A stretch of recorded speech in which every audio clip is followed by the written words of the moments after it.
he feels very confident in the way to approach this matchup. We're probably going to see FD because this is where he likes. He said that he wanted Yez to go, but we also saw that that was a detriment to Yez before. We're actually going to start off on small battlefield though instead. Oh, a small battlefield, interesting. I think it's a stage both characters like. I mean, I think I kind of likes almost every stage except FD in the current rule set. So, pretty much. Because he just likes platforms. And there's only one stage without platforms. I guess Kalos or Northern Crater, those are legal UGS stages for him, but those are not legal here. So, yeah, very good Ike rule set overall. But then Snake also kind of similar, where like he likes platforms, kind of control space with grenades. He doesn't like flat empty territory much. Yeah, they both very much like this. Like that's the big issue when it comes to this matchup is that they both like the same scenery. They're big fans of platform abuse. They love to control bad defensive habits, and that is going to be key on Ravenking. Understanding how to punish when AlanDiss actually makes a mistake on landing, because Alan always has a grenade or some kind of like backup option to make sure that he doesn't go down. But 37% to 103 and getting the high cipher. Yep, perfectly played. Really clean edge guard. I think it's kind of funny how there's a lag spike as Ravenking throws the near side. Might have potentially messed up AlanDiss' shield. Hard to say. Smash Ultimate Online, guys. It's a great feature. We all love it. You know, we all can't wait for majors on Ultimate Online to happen. I really like the pressure that Ravenking did a second ago. Just hopping up onto the platform. He's not going to back off. You just want to make sure you get that damage in.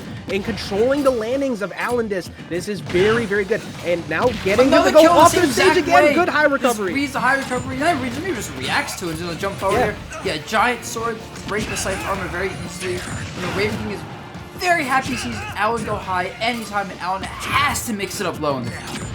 Yeah, and that's going to make it more stressful for Alan too, because if he's constantly forced to go low, that makes things like Eruption, like down air, or even run off in the right position to get an ether to break Cypher, to force a bad option out of him. And if he keeps going high like that, it's going to cost them. Now with 2 stocks up, Ravenking can afford to trade and kind of go in now, because Alan just can't throw out those grenades as freely. Yep.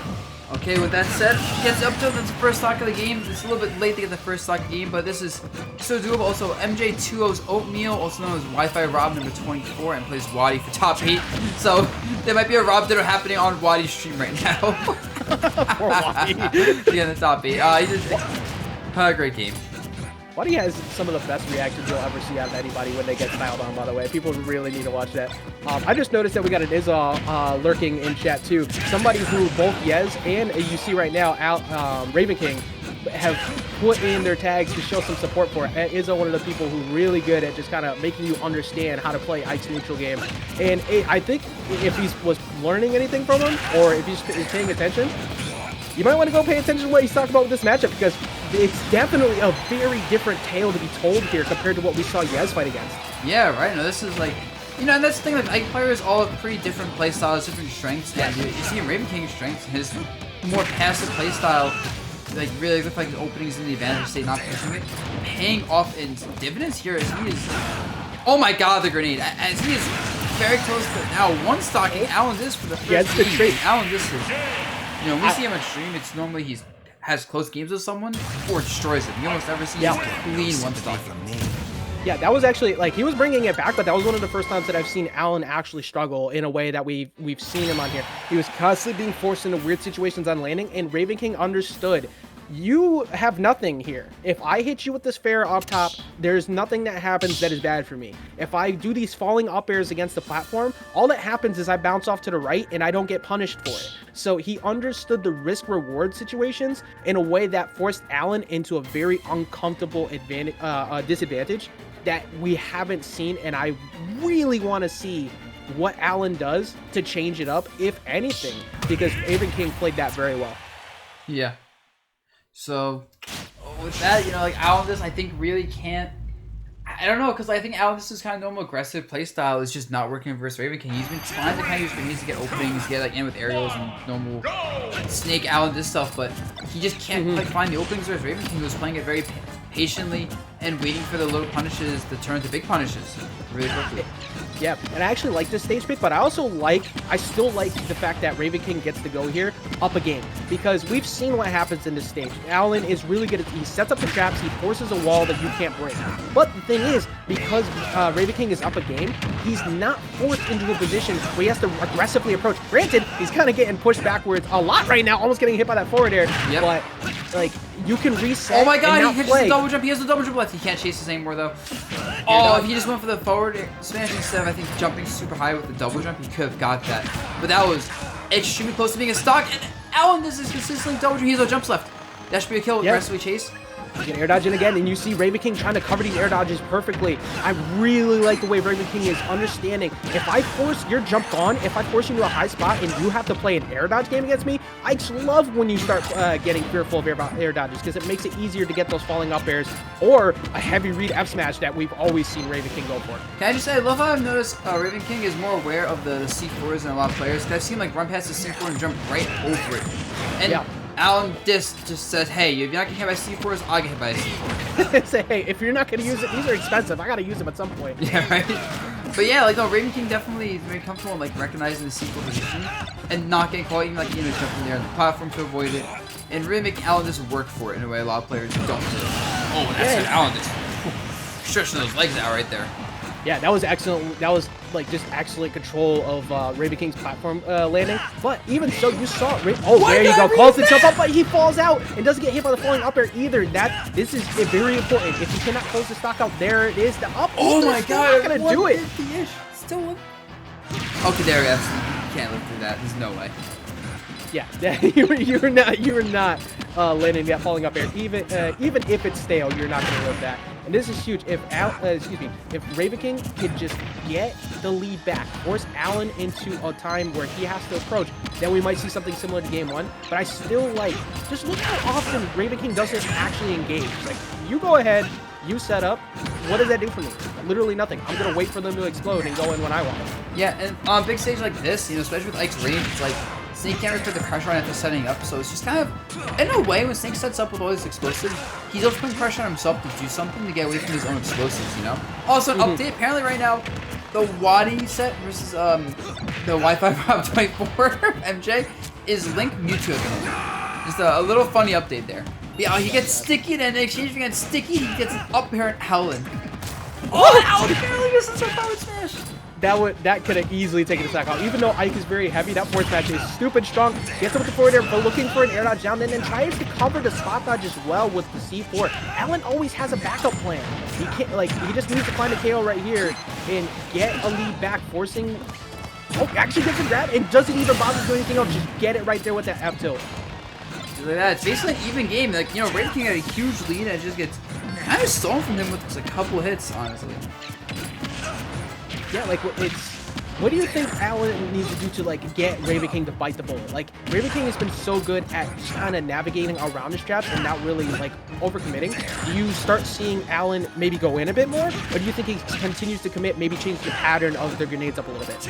I think changing the pattern of the grenades, maybe throwing grenades a bit more at Ravenking. Not even, like, get the explosive on him, but just, like, hit him with the grenade itself with some poke. Because I think these grenades are dropping like this. Sometimes they do work, other times they don't.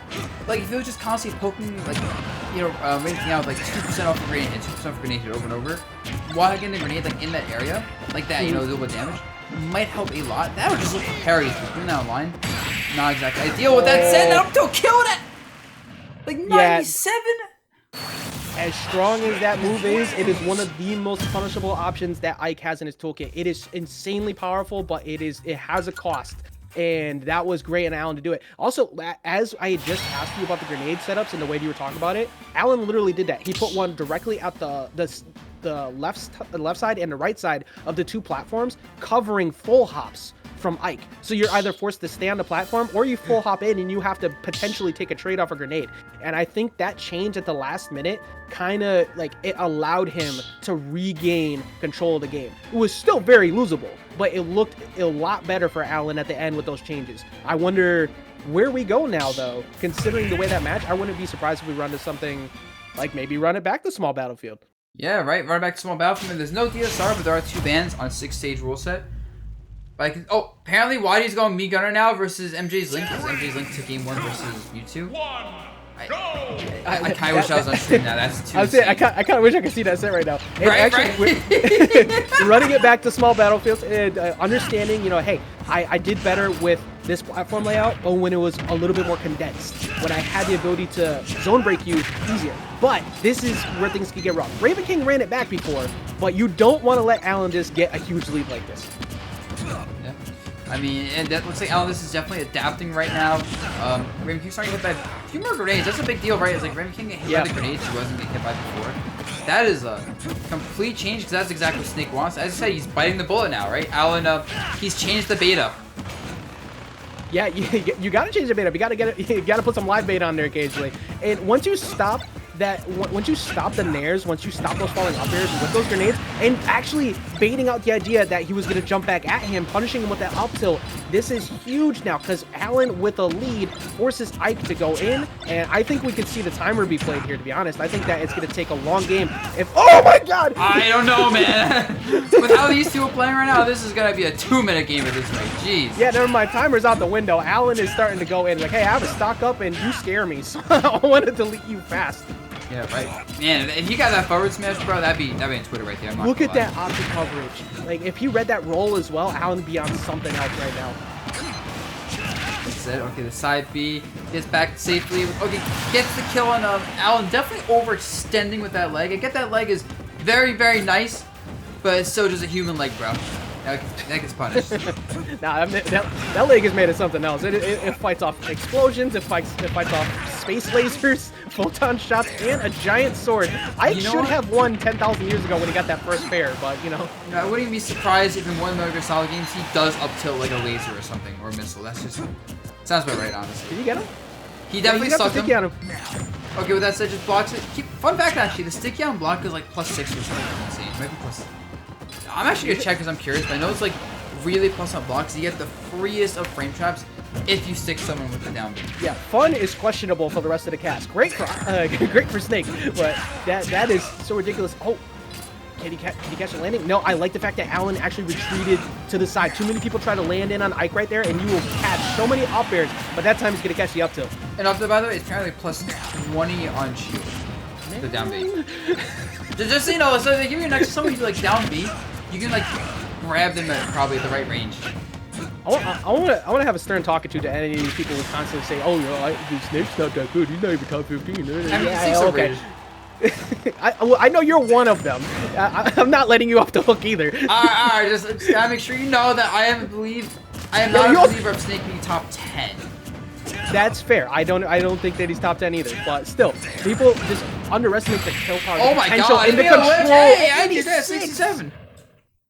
Absolutely ridiculous. And taking a 2-1 lead, I was talking before about how much I like, you know, Ravenking having that game up on PS2 before.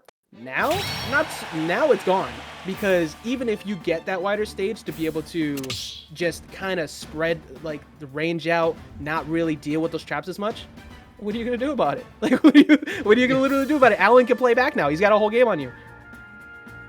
Yeah, this is like, and Ravenking looked really good game once. This is just like a complete adaptation, a download. Also, Wadi's Gunner to game 2 versus the carried Wi-Fi Rob's Link.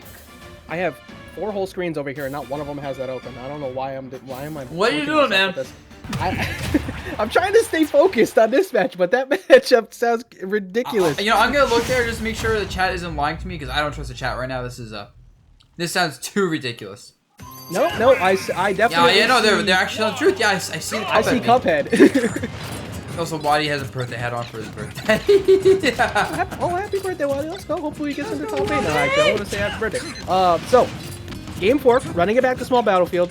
What do you think? Like, obviously, there was a lot of great strengths that Ravenking had at the start. What are the changes that you've seen out of Alan that are causing these issues for Raven right now? I actually think you called it very well with like how he kind of puts the grenades in like different spots to kind of almost like punish Ravenking jumping around the grenades. He's positioning himself much better there. He's also not fighting Ravenking up close as much with the grenades, I'd say, and choosing more just like run away and retreat anytime they're in like even somewhat of a exchange. Like that grenade setup, like the 2 grenades there. Yes. Forces Ravenking to jump, and Alan is recognizing, hey, Ravenking's gonna jump there. And even if he gets punished, he's getting the position he wants out of it. That's the exact same setup that happened on PS2. That's what I was talking about before. You put him on each side of the platform, and there was so many different fearful things that could have happened in that situation, but just covering with that up tilt. Well, you put those grenades there, what can Ike do? Ike is one of his main tools of approach is full hop, nair, reach, or like falling back fair, occasionally the burst option with quick draw. None of those beat grenade, so you are forced to respect it. Yeah, like I said, he has to learn right now. He has a landing option, so the platform is a good landing option. I think Ravenking also is just not being able to find like his combos or advantage as much, you know? He's like, he went from like edge guarding AlanDiss over with these up Bs to AlanDiss just not double jump up B every time he disadvantage, and that's been a big deal. Also, Swar's the Rio's adamant to make it the loser's quarter, so we're not going to see any more DV on the stream today. Finally, listen, Adam is finally getting stopped for a change compared to normal, and Suarez actually, trying to fight the curse. Right now, Ravenking would like to also fight the curse because AlanDiss has a thing for beating ice. It's just the nature of this matchup. Once you get to this point, it gets so much harder. Like, using Ether is so much more difficult because Alan's going to keep a grenade on him at all times like that. He's not going to let you get that type of punish or find the big window for damage because he's just going to keep pressuring you. Yeah. With that said, though, Alan to just take this 3-1 after losing game 1. He just kind of cleans up with a 3 unless Ravenking figures out some big brain stuff because, man, Ravenking looks almost lost. I guess Ravenking told me the matchup and stuff was good, but Alan said, bro, I still know the matchup more than this. This ain't happening. I think the game winner for Ravenking, if he gets last stock, is nair to force match finish. Like that's all 100% what I believe is going to happen because Ravenking is so good at conditioning that. He's been catching a lot of jumps at the ledge where an air dodge would have gotten him out of it. So if Alan falls for it, we could see a game 5. But that all depends if Ravenking can actually get this stock on right here at 82. This that, like nair up there. Oh my god, he's at 1-5 though. Yeah, side being like he's under so much pressure, right? And oh my god, the up tilt actually hit. That always never doubt. That man is so flexible. He refuses to let anything go. That up tilt has cheated so many games, and Alan once again just coming in and showing his knowledge for this matchup. Granted though, Ravenking played so well with it at the beginning. He understood how to catch those high recoveries, to just deal with Cypher, make Alan feel uncomfortable. But after that, once Alan figured out, oh, if I place my positions for grenades, my explosions in these particular spots, now you either run directly at me, you wait for me, or you get punished for trying to jump in like that. And that is where it becomes hard because Ike does have linear approach tools. And even though he has great punish options, if you can't ever get that hit, it doesn't matter. Yeah, and that was a big thing, right? He just couldn't find the openings anymore. At some point, Alan's defense just became too much, and maybe Ravenking can bring it back. That was winner's side, keep in mind, guys. So we can still see more of him, and we will see more of him in losers. But yeah, he definitely has to think about what he needs to adjust. Maybe if he has time to look over the match and figure out like what he can find by AlanDiss. Because right now it looks like AlanDiss has the answers that Ravenking does not. Yeah, which is very impressive on Alan too, because that whole beginning, we've said it before. Regularly during DS sets, Ravenking jumps in here and lets people know, like, hey, if you approach it this way, if you deal with it in this manner, you can deal with it in a certain way. I'm surprised I guess Alan probably kept FD off the board because they actually never went to FD, and that was one of the stages that he believed in. But even so, the landing control was good, the recovery was good, but once it was gone, Alan completely changed the script. I want to see that run back at some point for sure. That's if it happens. I want to see who Ravenking would have to face on losers after that. That is the... Well, you know what? Speaking of that, we're actually going to see Ravenking again because of how the bracket works. Also, apparently, Wi-Fi Rob 24 beat Wadi 2-1 to make it in the top 8. I just looked away from that, too. I was literally just watching that while Wadi was using the meat gunner. So, Wi-Fi Rob playing spoiler, not letting the birthday boy into top 8. Unfortunate, but it's all good. You got to take the W's where you can. And that means we will be seeing them play against Headshot. So that'll be Rob versus Samus. We've already you said Suarez beat Adamus 3-0. And it'll be Ravenking versus Suarez, which is also a matchup that Suarez has a lot of experience in. Yeah, no, it's definitely one of those matchups I think kind of everyone should have experience versus Ike at this point. It's almost a requirement in Ultimate. Not even just like online, just in general in Ultimate is a requirement. Yeah. So Offline, now, particularly against Sohn, who I think Sohn is actually a little bit different, but very similar to the way that Ravenking plays. So I'm actually looking forward to seeing how that one turns out. Yeah, no, I definitely want to see it because I do think, you know, Sohn played. I feel like they actually both kind of have a similar pace of gameplay. Yeah. I'm not sure like how much Sohn really plays this game anymore, but like I think the pace and kind of decision making is similar. But Ravenking is less willing to go for aggressive plays that can lead to openings. So you know, Swords have to adjust to that. The fact that Ravenking is gonna like be able to actually punish and not just take these kind of huge high reward, high risk options that Sohn. Oh, I don't think he does a lot. I think he's more willing to do.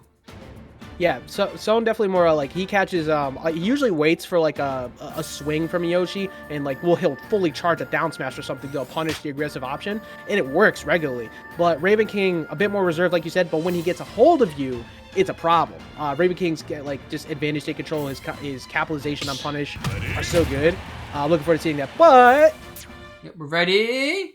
we're gonna see who takes this W. Get a 1 in chat for Suarez, 2 for Ravenking. Predictions are up. Let's see what happens here. Ravenking just going down to a pretty hard W against Alan, but this is a very different matchup that's a bit more in favor of the way I could play the game, starting here on PS2.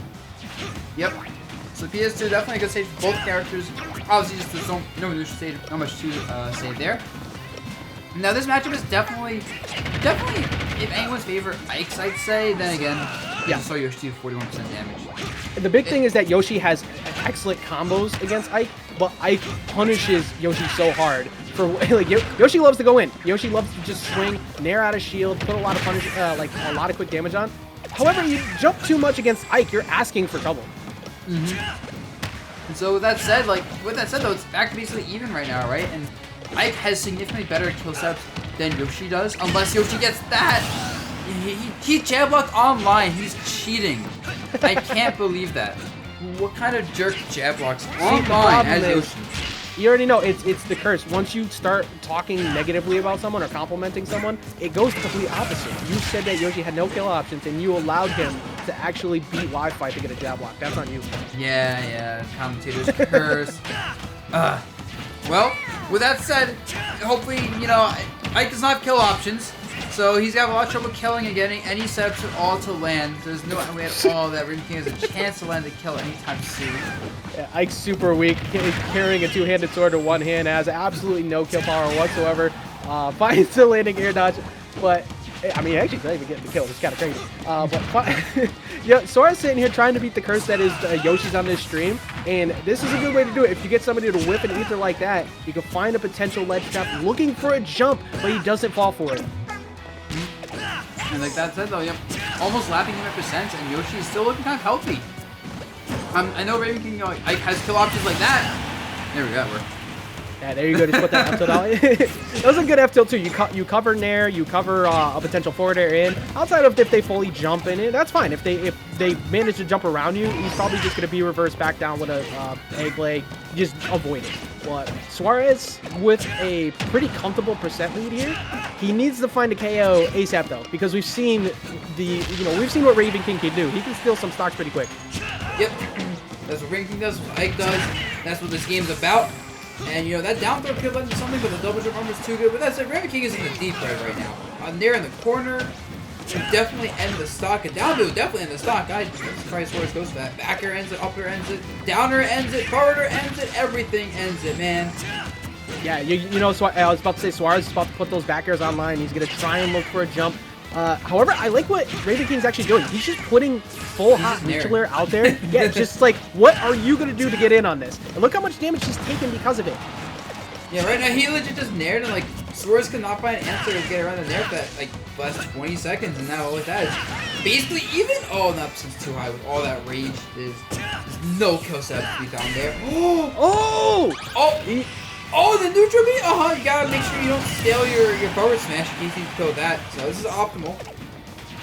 Yeah, I like it. I like the fact that I like everything about what Ravenking did that stock. He recognized really quick. Wait, Yoshi has to approach like fully committal to get a KO. Like you see how like little distance that nair covered to be able to get in. It always gets beat out by that by the sword. So he's just consistently putting out the pressure, and it's making it rough for Yoshi to actually find a KO. Yeah, the nice nair there. Like that's not gonna kill you. And plus Yoshi doesn't have rage anymore. Not that he needs rage, but it would help with that said egg forward air.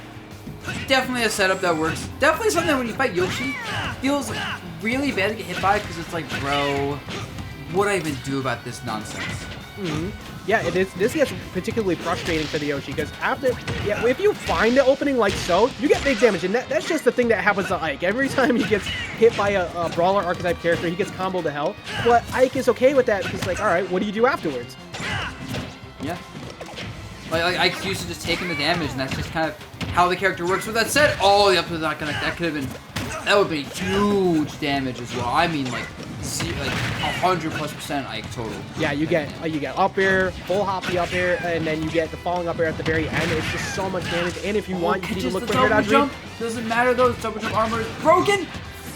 Oh, he's out of window. Almost gets hit by the second falling up air of Ravenking. I keep wanting to say Izza every time I look at it, but you see the pressure is getting on. Now the dash attack is going to be a bit more viable. You got to be careful with that. You have to look for the kill options. Almost gets the up smash. That was such a good side B out of there. It kind of covers a lot of potential options Swerves can use to kill, like as an escape options. That's really smart. With that said, he's still in the corner. That won't kill you after that. Wait, the platform maybe? Yep. No. Nope, just barely misses, but he's looking for the bat landing from Suarez. Suarez is smart, just recovering all the way to the left side. And I like the forward throw, too. Don't go for any other throw. Get the extended hitbox. Kill? That, you know, I can't even let Suarez get caught for that. I wouldn't expect that. I would have got caught for that, probably. Yeah, most of the time, like, usually you put that egg out, somebody's getting hit by that. And if Ravenking got hit by that and Suarez was able to react quick enough, that could have been an up air and possibly the game. So that one moment was a potential W for both. Ravenking coming through, though, and actually getting the W. I think Suarez has a lot to worry about as the set goes forward. Because Suarez found the damage, but really, it was so hard for him to find the kill. Yep. And that's when they're both heavyweight characters, and one person has trouble killing like all this damage, Ike is fine with it. Yep. And yeah, he'll eventually get kills because you see he has so many options in neutral to kill and so many ways to just get damage, because even one little mistake from Yoshi will cause him to get nared, will cause him to get forward aired, down tilted. We saw the Tom just the dash up grab at the end when Suarez was very scared. And it's just, you have to be on your guard. Also, I'll be back in 1 second and put my ice cream before I get too fat. Gotcha. He's been chugging ice cream over there. One of the things that is of note for anybody paying attention to this matchup too is that not only was Ravenking able to take the W on PS2, but he was able to force Suarez off of it, because PS2 is Yoshi's best stage and one of the favorite stages for Suarez. So the fact that Suarez feels more comfortable intentionally going to Battlefield against Ike loves the stage. The combo game is great for Suarez, but that's a testament to the skill of what Ravenking just did a second ago. And I'm already back. And with that said, yeah, Battlefield, I'm surprised Battlefield, I mean, I guess Yoshi's on easy combo with the triplats, but like the triplats limit Yoshi's movement so much. So this is one of those stages where like, you pick it as Yoshi, basically accepting a neutral gets worse. But if you hit your opponent, you get so much damage that you're kind of hoping you can win neutral enough to like zero death your opponent. With that said, yeah, about that. You're not even getting to play any time of neutral. That's something I was just saying in the chat a second ago too. The fact that Ravenking not only beat Suarez on PS2, which is Yoshi's best stage, but it's also Suarez's favorite stage, forcing him into a spot where, like you said, you have less neutral options, you get bigger combo damage, so it's a little bit easier to find the KOs. However, this is Battlefield and Ike. Like, because of reasons like that, he's able to maneuver and find things like that falling back air a lot easier. That's right. Yeah, now like this is a huge lead because, oh my god, that might have killed actually, but now that card's kind of out off the table, right? What Ravenking should be aware of for the future. And now Suarez is quickly running out of answers to just Ike play. Another attempt, another card off the table. Suarez is very quickly burning through his entire deck of options and all flopping. Yeah, you know, you saw he tried to get for that jump read with the forward air, but it was just a little bit missed. Revealed he's looking for the roll away. So hopefully he finds some answer from that. But that's going to be huge for Ravenking, understanding, you don't truly have faith in this KO option, which can make it easier. Fight the trade, but that is not positive for Yoshi.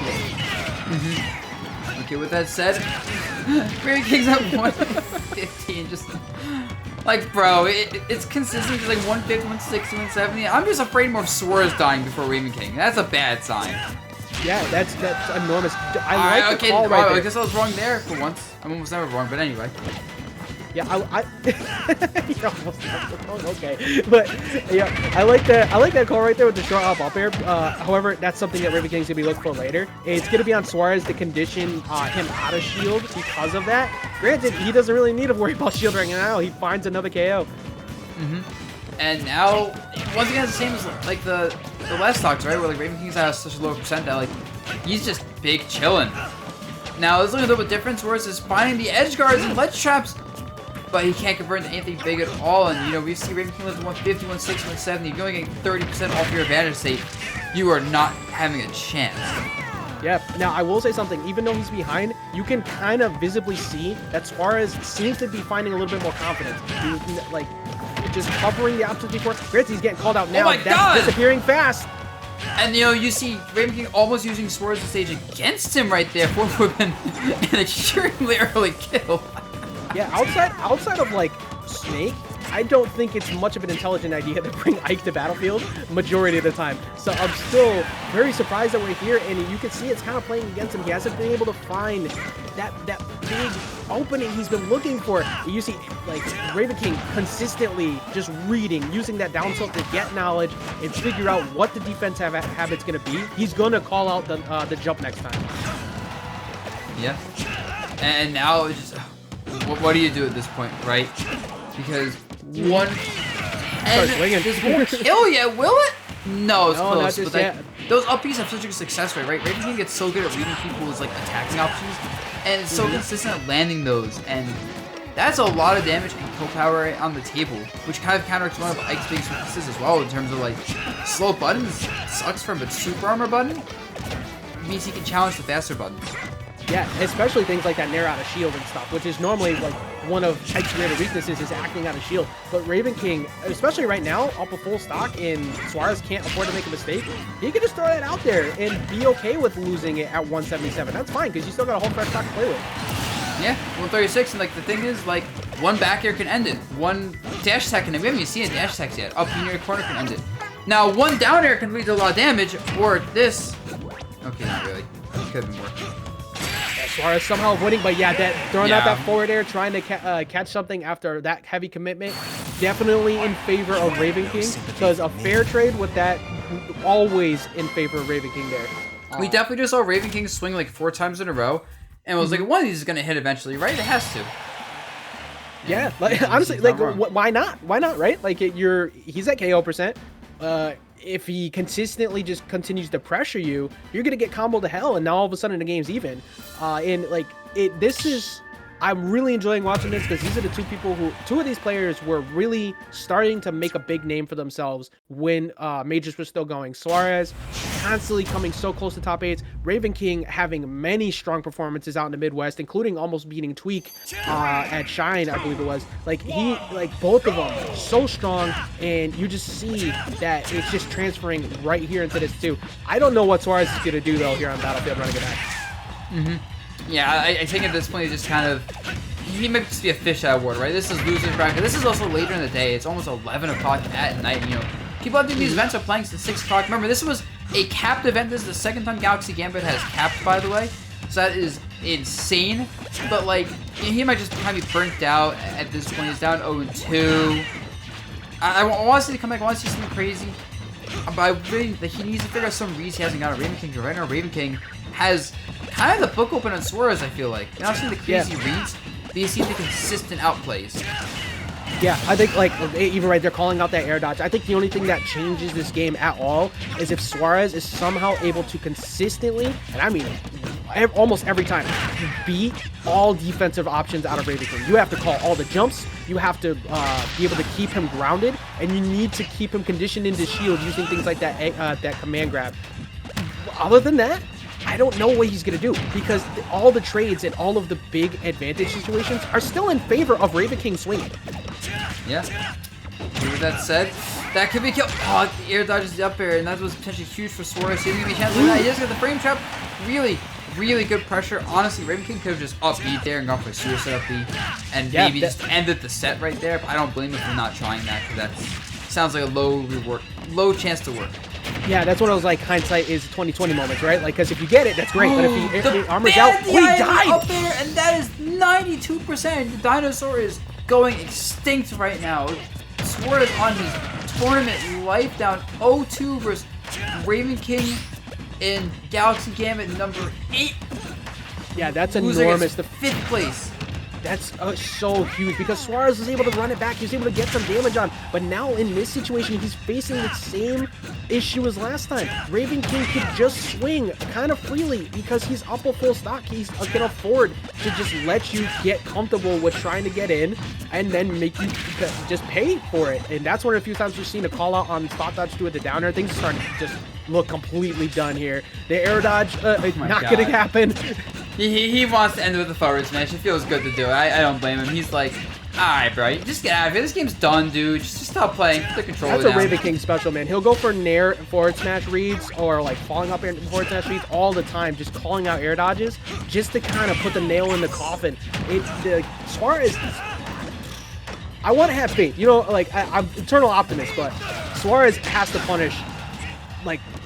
He needs to turn it up really bad right now because, you know, if consistency is key, consistency can also be a downfall when you're the one consistently losing these interactions. So I need to see a Super Saiyan like stance in order to have a chance, and that dash attack scoops so high, so much higher and farther than you would expect, and Suarez definitely did not expect that to hit. And he is with an admirable 5th place out of 512 people knocked out of the events for today. Yeah, excellently played. That was also very good mental awareness from Ravenking too, because all he had to do was wait for that air dodge to happen, and then that's it. Because you could just throw out that dash attack, you trade with forward air, you win. They throw egg leg, you win. They try to retreat backwards. Now they're stuck at the ledge with probably no recovery because he already jumped. So that a lot of people would give up that situation. Ravenking did not, though. He understood, oh, air dodge is gone. This dash attack always wins in this situation, closing that game out. Can I just say, by the way, Yoshi curse, right? Like, once again, like, Yoshi's on stream. Yeah. Suarez, he got top 8, right? He did a good job. But both times Suarez is on stream, he loses because of the curse of being on stream as Yoshi. Yep. I swear, if Suarez played DD on stream, he'd win. I don't know why he hasn't done that yet. I don't know why not every single match on the stream isn't DD Dittos yet, if you guys want to win. Honestly, for real, like, the only people who have been able to get away with that are, like, Alan. Otherwise, if you're playing DDD, you're going to cheat the system. We've seen people beat really ridiculous-looking matchups over and over again with DDD, like we saw earlier with Marvelous Marco versus AlanDiss. And, yeah, just pick DDD. Just do it. Yeah, I can't believe I'm actually telling you to do this until intentionally pick DDD. Don't listen to Skiff where he tries to convince you that's a good idea. Don't. No, just pick DDD. Just if you pick just DDD, do it. guys, just do it. You'll win. Yeah, you have like a 50% chance to win. I'd say at worst if you pick DDD. Yeah, honestly, like great job by Suarez getting the 5th. Continuously, just starting to chip away at it. We didn't see a lot of Suarez in online for a long time. Now we're seeing Suarez start to crack the top 8s. Can't beat the Galaxy Gambit curse, or for that matter, the Buzz curse for playing Yoshi on the stream, because the Buzz casted a hex on Long Island a while ago. that way Sorry, you can Long get Island. that W. You're my boys, by far too many Yoshis in my life.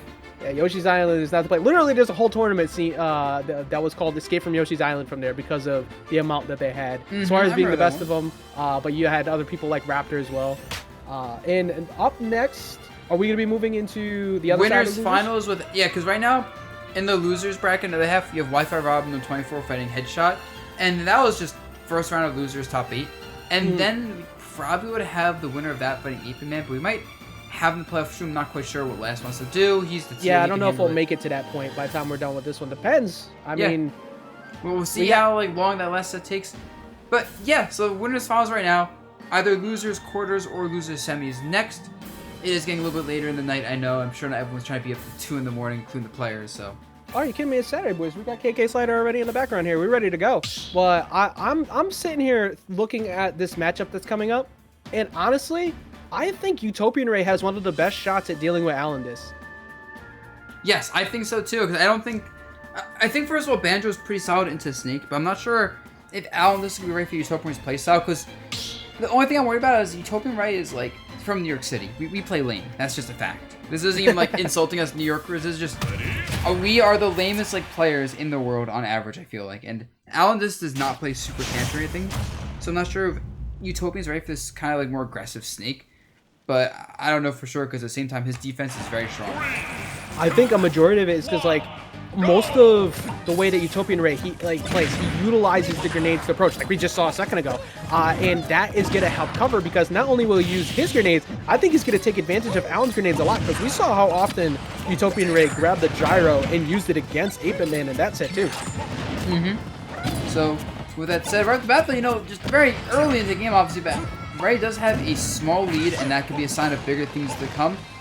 I will say that being able to use grenades to stop grenades is super big. Same with the eggs to stop grenades. But now Alan's just kind of playing with his feet, right? Those legs, really. But anyway, I think we're gonna see a lot of that. I think Alan's gonna understand right off the bat, like we're seeing right now. I have to burst. Like I have to make Utopian Ray understand. I'm not gonna let you play my game. I don't want you controlling the pace of the game with your grenades or using your eggs. I'm gonna beat you out because my normals are way better than yours. Yeah, right. Like that's kind of like a lot of like Banjo's matchups almost, where it's like most characters have better normals overall, I'd say, than Banjo's. So you really can't play around that too much with this. Oh, he has the read too. Just the spacing a little bit off. You see the way like Utopian Ray did there too? He held down in a way that Nair's gonna get caught on that jump there, but used down in a way to mash down and then jump immediately up with a buffered Nair to get out of that. I think that's the first time I've seen anybody actually get out of the down throw into F tilt mix up on the side. Yeah. With that said, right now, like AlanDiss, you know, kind of just putting in the work right now with a decent lead is Snake and Banjo. I'm not sure if you commented with you during the 8BitMan versus Ray set. I don't think you were yet, but like it's hard for Banjo to kill sometimes. Oh yes, I was. Okay, you were. Yeah, that was the first one we did. Okay, I wasn't sure. Anyway, yeah, so you need a little bit of rest. I understand. You saw like it's hard for Banjo to kill sometimes for certain like heavyweight characters, and Snake does not have that same issue. So it's really Robin up the battle in that regard. Assuming exactly, because like even though Utopian Ray was okay, I thought something was about to happen off the top of the screen there. You know, Utopian Ray is able to live long. It doesn't work the same in the Snake matchup because you always got to worry about C4. You got to worry about the trades on up tilts. Like it's not the same as where like say 8BitMan had to get the grabs or find an answer on the ledge. Alan could find it in center stage.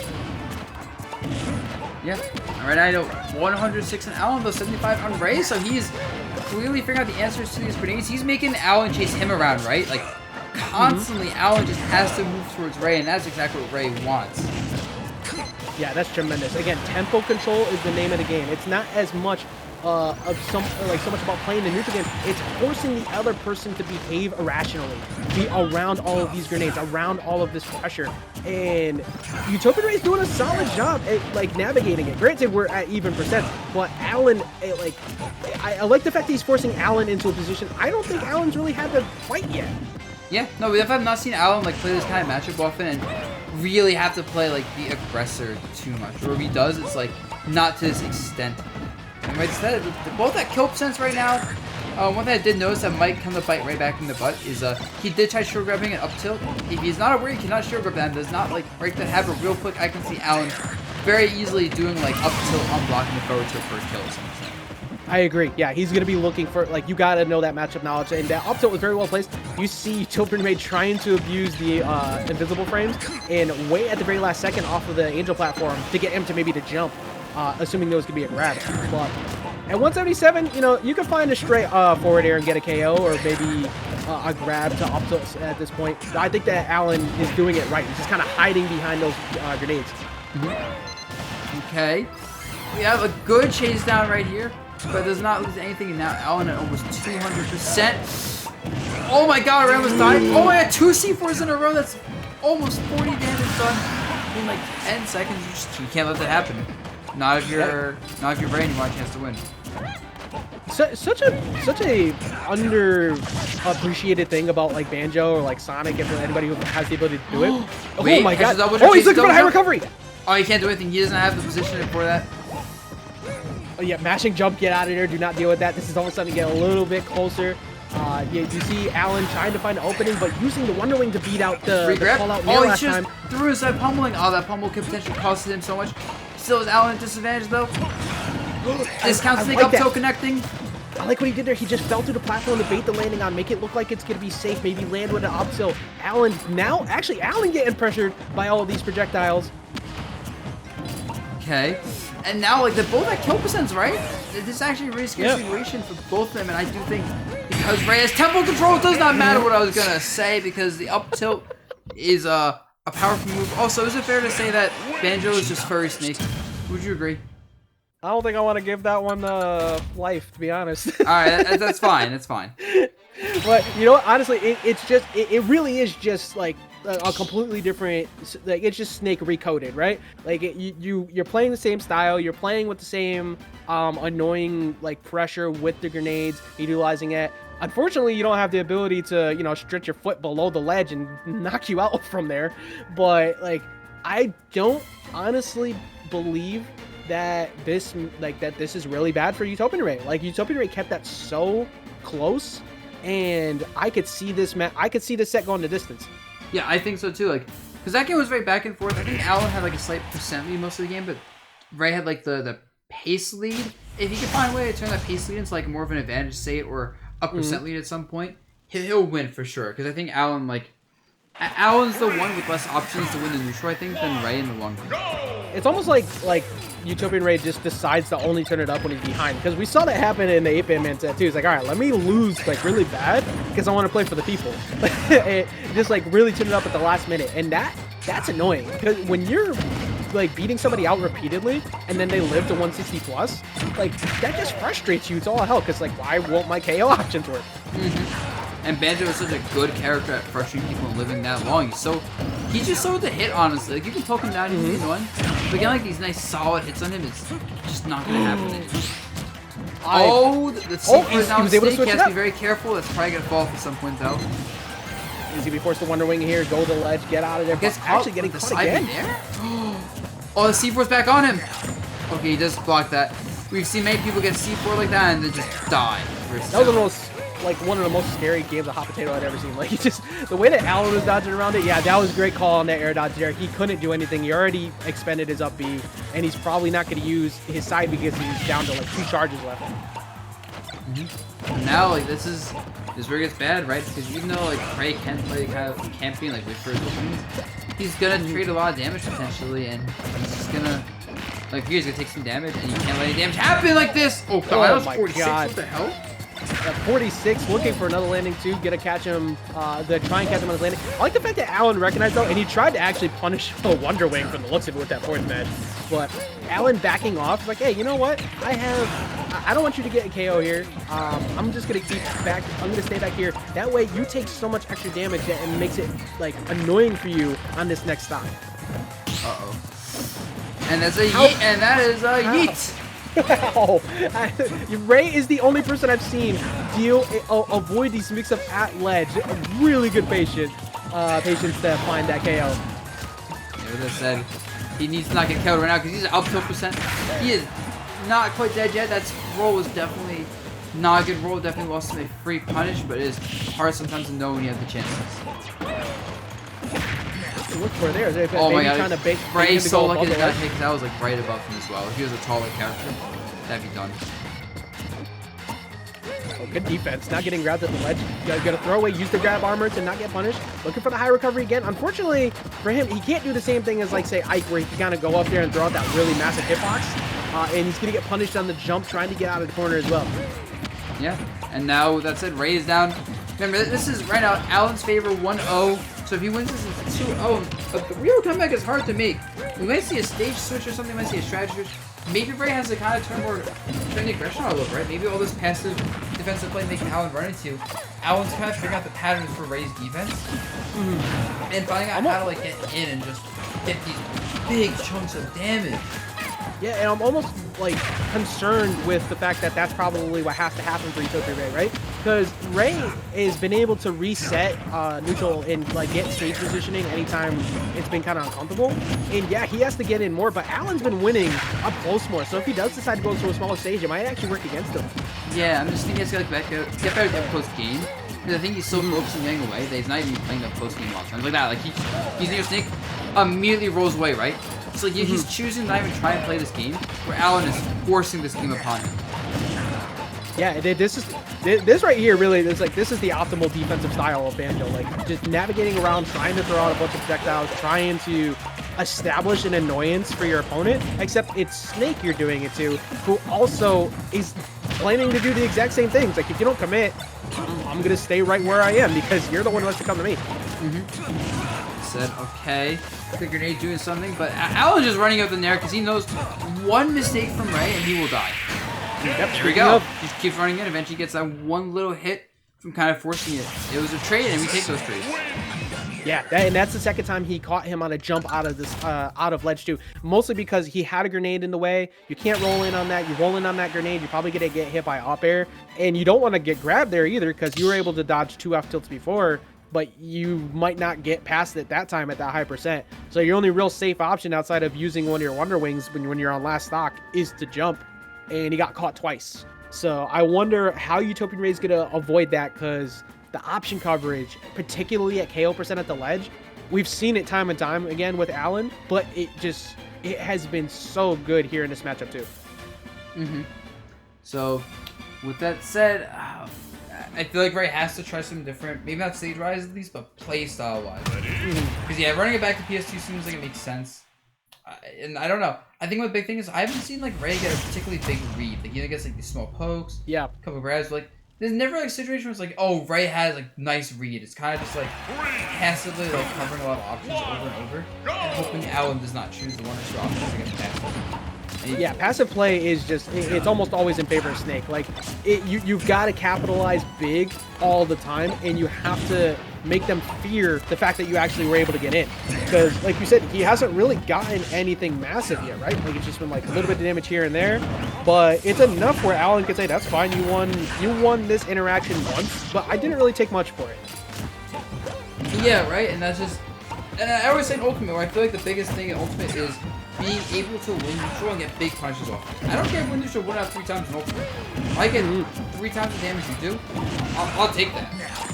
Yeah, exactly. The punish game, the advantage state control, it's so important. And if you're only getting 20% versus when they find that opening the 4th time, oh my god, that would have been quite the answer for you stalling on the ledge. Yeah, that almost worked. But yeah, I mean, Ray finally has a lead and it's a pretty comfortable one. I want to see with the first stock though, because that first stock is when the roller coaster ride can start. Until then, yeah, exactly. You know what sucks too? One of his best KO options he has available to him is really not available to him in this matchup, because he needs to get that grab to find the up tilt or up smash call, and there's almost always a grenade in hand, but he finds the back throw that's going to take it. Yep, and just like that, now Ray probably in a comfortable position. Oh my god, 37 off of that. Alan gets another like 30 back though, but finally this more passive play. This is when you use the passive play. This is when you poke and chip your point out. Because it's sort of Alan to get a kill without taking a good amount of damage. And as long as Ray doesn't die, like the C4 sucking him very soon. Yeah, he has like no shield. He has no shield available to him either. You see he's staying on the move, trying as you see Alan trying to pull the shield out. Yep. And oh, that is a huge loss right there. That is one of those things where you need to not die. You need to get like 50%, like 80% in this stock to really figure out the game and how you're playing. I don't think I've seen as consistent of a C4 planting on somebody as Alan does. And oh my god, Alan was definitely looking for, trying to go for the jab into a read fair, looking for the jump. Alan's starting to turn it up a bit. Yeah. Man, now, oh no! Oh my god! Oh, that was so close to just, oh, like a momentum ender for Ray. Whatever momentum he had going on there, it would have been done. Yeah, that's how you really just nip it in the butt, right? Just like shut it down right off the bat. Like, what if I just killed you on a massive read at 70? It's like, all right, well, I guess you got it. They can't say, like, it just makes it so much more stressful. And now look at all that pressure that Utopian Ray had. He doesn't even have a Wonder Wing available to him anymore, so that KO option is gone. Yeah, he's gonna get the kill here. Not even.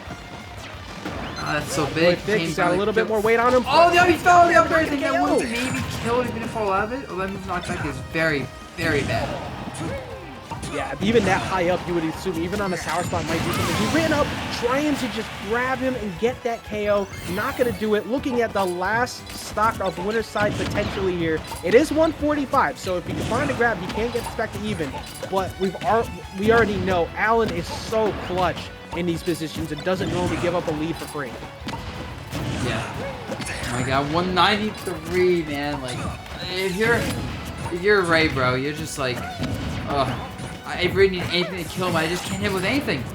And like, it's very easy to start mashing this situation, just going for literally any hit because you know almost anything kills. So that's how you get punished, right? You just start getting careless with your attacks, thinking something has to hit. With that said, I think Alan gets a little bit careless there, goes to the aggressive forward tilt instead.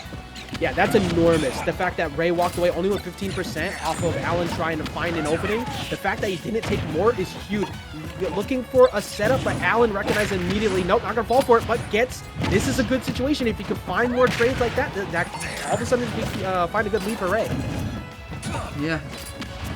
So, with that said, Ray, once again, like, has a percent lead, but he needs to turn this into a stock lead, and obviously this is his winner's side stock, and if Alan 3-0s him here, I don't know if anyone else who can take Alan out, because he beat Ravenking 3-1, beats Ray 3-0, and I think it's likely one of those two will be meeting him back in Grands.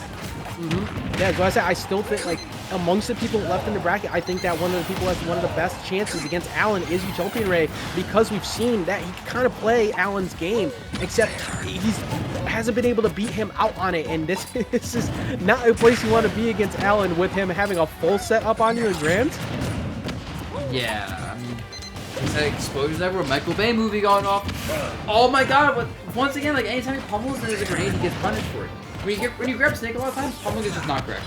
Because even if you're not sure if there's a grenade or you think there isn't, there might be. Wait, is that going to be it? Is that backdoor going to do it? Oh my god, it does!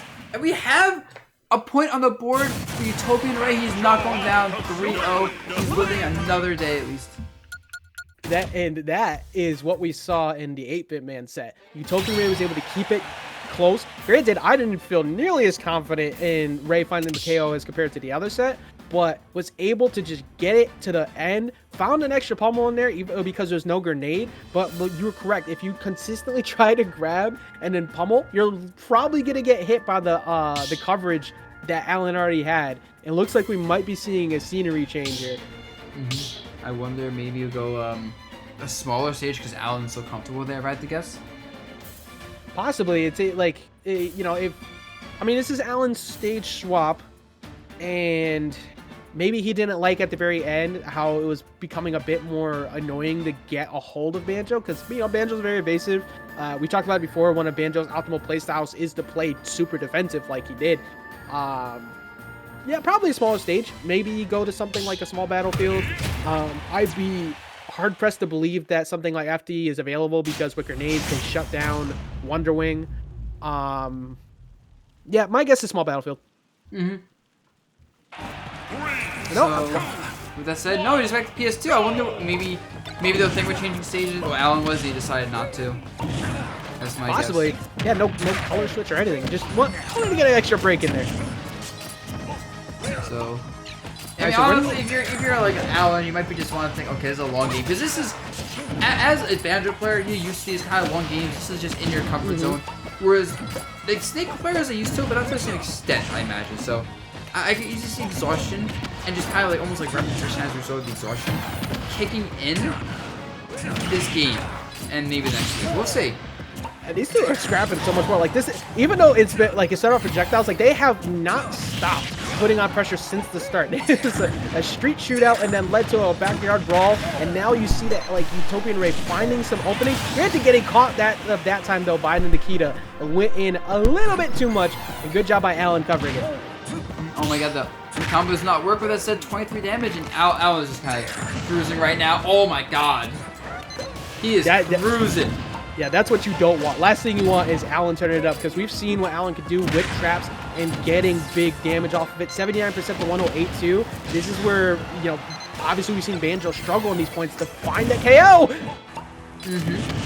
Okay, 139, but Ray's at 95. He's getting hit by his own grenade. That's never good. Especially when you're losing, it feels really bad to get by your own explosive when you're already down, because you're like, I can't do 100%. And it gets in your head almost. Yeah, exactly, because like every single bit matters so much. Ray does play well a high percent, but it only lasts for so long when almost all of these projectiles can knock you out. That said, this should be a kill. It's down to percentage. There's no way you can match out of it. And Ray on the board this game. utilizing that stall, trying to wait. I like that Alan also didn't set up. After that, it's like, let me wait for you to finish whatever it is you're deciding to do, because I gotta respect it, and then I'll start putting pressure. Oh my god, the up tilt connects, and just like that. This is one stoppage from Alan being a winner's side of Brands again in Galaxy Gambit. Saw it in the last game, Utopian Ray facing a wall, a very big wall at that, not able to find an opening. But if you can find that success, if you can find that big damage, like we saw before, avoid some of these air dodge callouts that you see Alan is looking for at the ledge there, he can possibly run it back and maybe get it to game 5. But right now, it's looking very in Alan's favor. Yeah, I mean, look at catching the up B movement with the Nair, like, Alan's on top of this, trying to run it up tilt, maybe get a little bit too aggressive there. But you can't blame them for just trying to force things until they work, because it's been a consistently effective strategy, jumping into back airing. And every time Ray messes up, he takes 20 damage. He's that much closer to losing the set. So look at that awareness that Alan had too, not only utilizing the Nikita before, well, almost catching him on the landing before, it just keeps conditioning these air dodges, almost catches the jump with that forward air too. Alan trying to just shut this down right now. And that's it.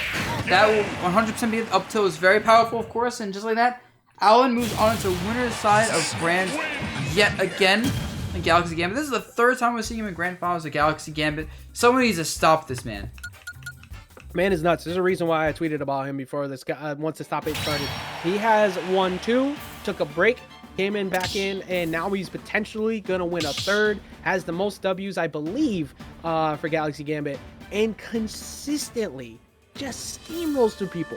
But impressive nonetheless on how well Utopian Ray performed that match. Didn't get the W. Got a lot to learn, though. I don't know if that'll be enough to take out Alan today, but I really like the way Utopian Ray was playing that set. Yep, and with that said, we have Ravenking versus 8-Bit Man, because 8-Bit Man 3-0s headshot the Samus. So, our top 4 now is Ravenking, 8-Bit Man, Alan, and of course, Utopian Ray.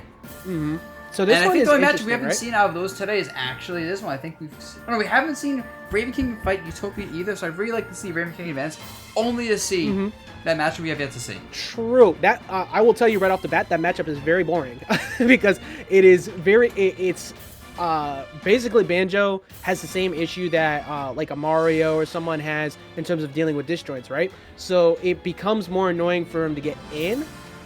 So he has to play super lame. But once he finds those options, he can make it so Ravenking really can't find those KO options too. But we've seen how Ravenking navigates. I'm actually really interested in this set we have right now too, at 8-Bit Man, because normally that matchup kind of sucks. It's pretty rough in terms of, like, it's not super winning, but it is slightly in Rob's favor. If you can deal with gyro and you can continuously control the poor landing that Rob has, it could easily be Ravenking's game. And we've seen the Ikes lately take out the Robs, like Yez and Ravenking, where normally you just write it off. It's like, oh, Ike Rob, probably going to the Rob player.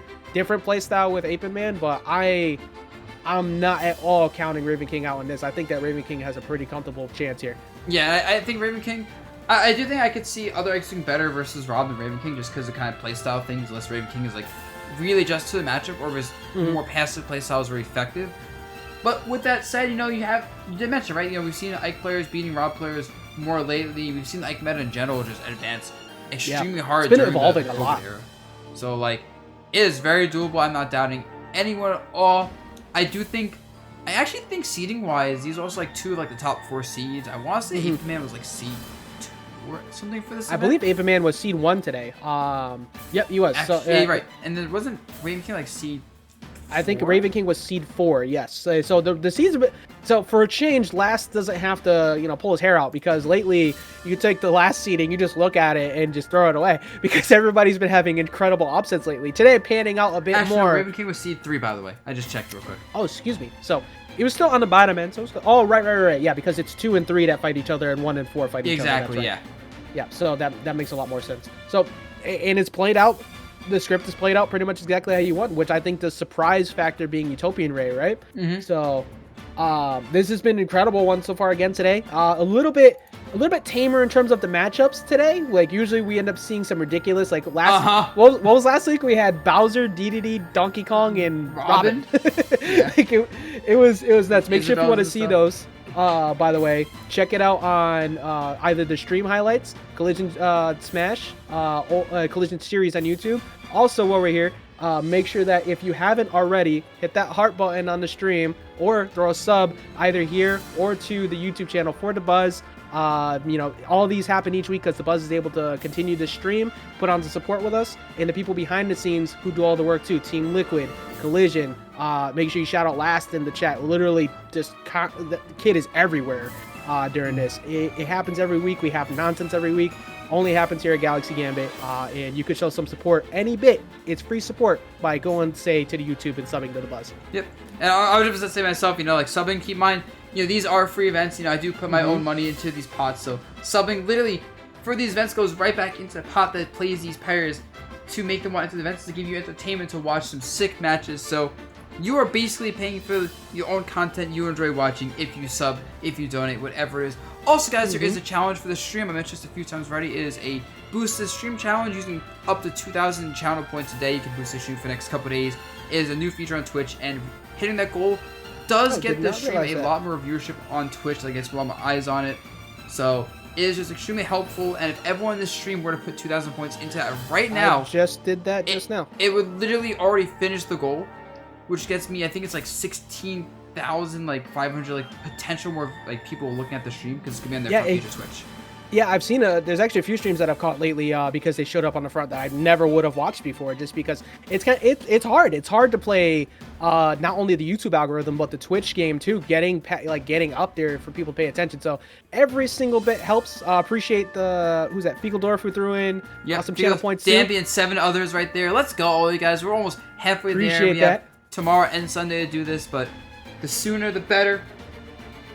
So yeah, honestly, I'm happy that they've implemented stuff like that, right? Because we have a ridiculous tournament series here. We have a great chat. We have a lot of great competitors, and we wanted to just bring more people in so they can see it every week. Nothing like some good Smash and just some stupid times. Because again, we've had some ridiculous matchups. We are not even close to done yet.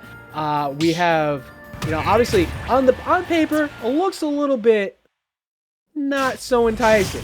But once you see the level that these players that are at, it's going to be ridiculous. Ravenking versus 8-Bit Man, first game here in losers semis. I just want to say real quick, you know, high level play though, it's still some of the best player you're going to see in this game right now. So it's nothing to scoff at you if you don't necessarily match up on paper. You know, just stick around. You'll see some cool stuff. You never know when these two players can just go off and kill the other one. Yeah, honestly, if you're a person who struggles and says, you know, I hate zoners, I suck against them, it's me, I'm talking about me.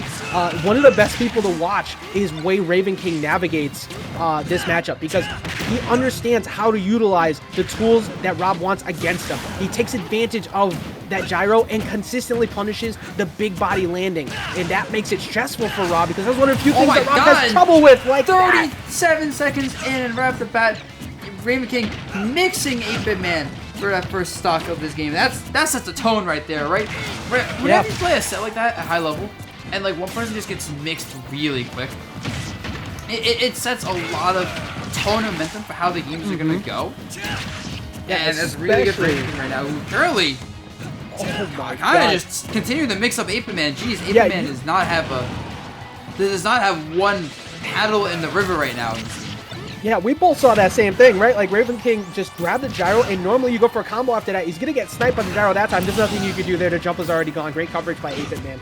But Ravenking utilizing that gyro before to get a conditioned defensive read, where he's already conditioned him on air dodge with the down tilt. This is actually looking very scary for 8-Bit Man already. Yep. Yeah, one thing that's really good against Rob is if you can use his gyro against him, like, that is huge, because especially with a character like Aiko's big range on his attacks, he can basically space out with his aerials using Z-drop aerials, like have the gyro pressure, have his aerial pressure, and it's like Rob really be so careful with his gyro, sometimes choosing not to even use it, just so his opponent can't get him, because there's a lot of nasty combos. But this, not everyone, not just Rob against gyro 0 deaths. You can do it with almost any character if you let it out a little bit. Honestly, it's one of those things that's really smart to do. You add it to your bread and butter combos because you want to get the extra damage on just utilizing item-based characters' tools against them. And there you go again. That was so well conditioned because he already caught him with the down tilt to up air before, so he didn't give him room to breathe. That way you just walk up to him, bait out that air dodge, use something like a forward air beforehand to condition it, and gets the KO with that dash attack. Yep. Now you see just not a close game at all, honestly. Apeman really just kind of didn't get the chance to play his projectile pressure game. With that said, he has had a pretty solid advantage to kind of compensate for it, partially, although not fully. Goodbye. Oh my god. No, he actually got dragged back. Dude, that was so close. He got so lucky he got dragged back on stage because that would have KO'd. And this could be real trouble. He Oh my god, nope. Suicide B, yeah, that's it. I cannot go believe for it. What?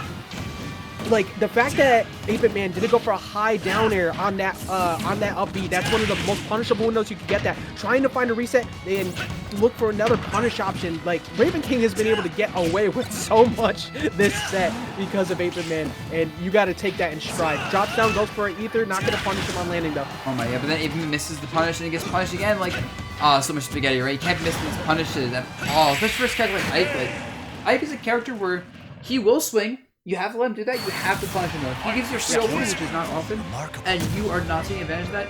You lose. That's just it, right here. You lose. Yeah. You didn't punish like his up B a couple times. You lose.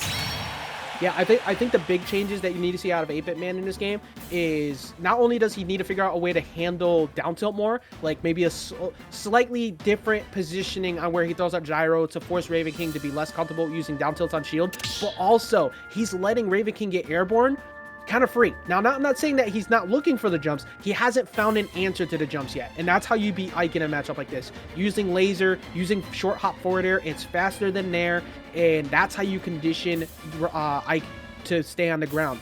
However, Ravenking, with so much room to work with on PS2, it's allowed him to give him enough space to not overcommit on those jumps against 8-Bit-Man. I think we see a stage switch. I think so too. So I think maybe a smaller stage, maybe a more compact stage with lots of platforms is what you're guessing? Yeah, I think a little bit smaller. Obviously, it's still going to work well for Ike because you see, we already know Ike abusing any platform is a pain.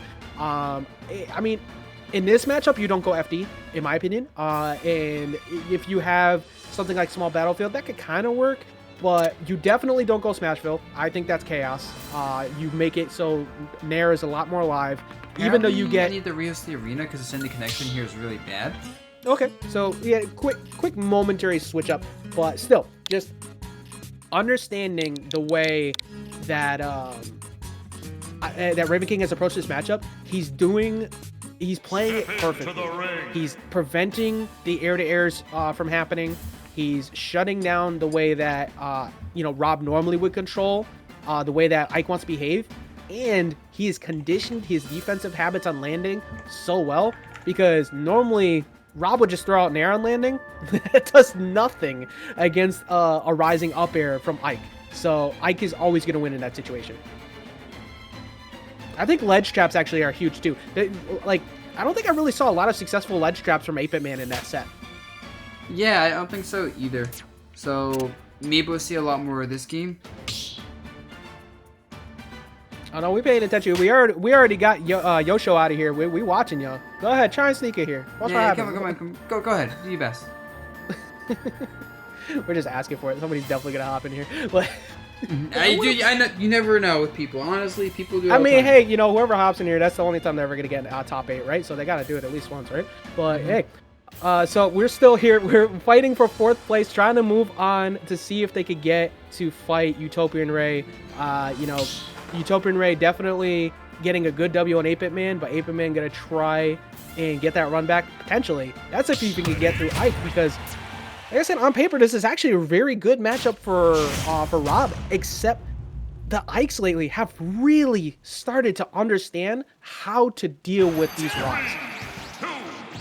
Yeah, right. I mean, Ike players in general really learned. They were doing like a lag check because they didn't like the last game. They thought it was too laggy, so letting them do that real quick, see what happens. Yeah, that's fine. You always want to play in the most optimal situations that we can.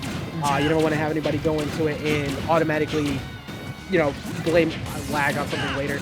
I thought it looked pretty good, but obviously it's a bit different because we could see the inputs go through, but we don't see that the inputs that they press. Yeah. 3 seconds They said later. it was delay, not so much like lag spikes. So it's like, honestly, sometimes.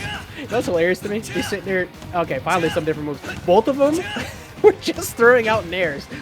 Yeah, and both their characters' playstyles, right? Nair is really good.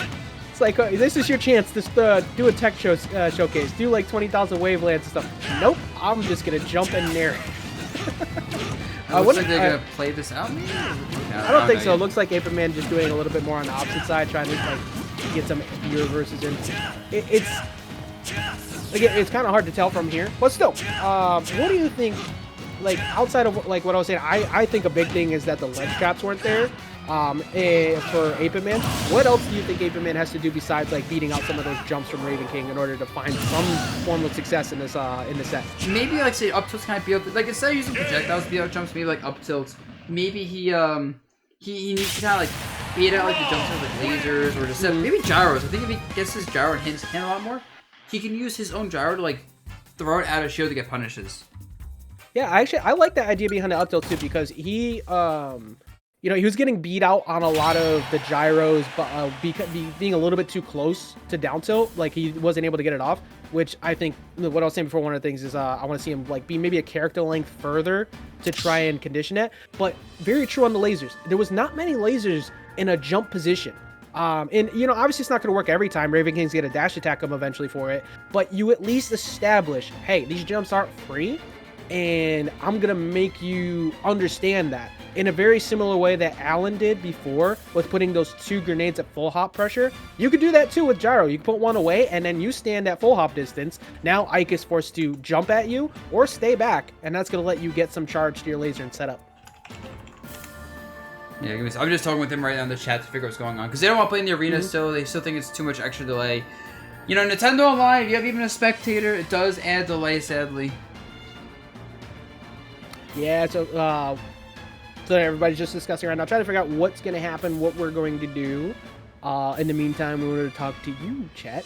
We see these numbers are actually kind of high right now today. We've reached, I saw we were at the Bless 666 a second ago. We were up to 680 according to my count, creeping up to 700. We have... Yeah, guys, remember, let people know this streaming exists. You know, we want to share it. It's always pretty awesome. You got some sick gameplay going on. Obviously, right now, I'll take a small break to set this up, but you know, it's some of the best Smash you're gonna find on Friday nights every single week. So absolutely, this is number 8. We've had nothing but ridiculous tournaments every single week. You know, that happens. We happen to run into a technical issue here, but we work with what we got. Got to make it work the best that we can in the situation that we're given. But still, I think we'll get this fixed momentarily, as we currently get messed up visually by looking at what the bus is doing, moving. Yeah, I'm like trying to space. It's sometimes kind of annoying to do this. I think I have this close enough. And yo, thank you, Ronan, for the raid. Appreciate it, bro. Yeah, we're just gonna be watching from Raven.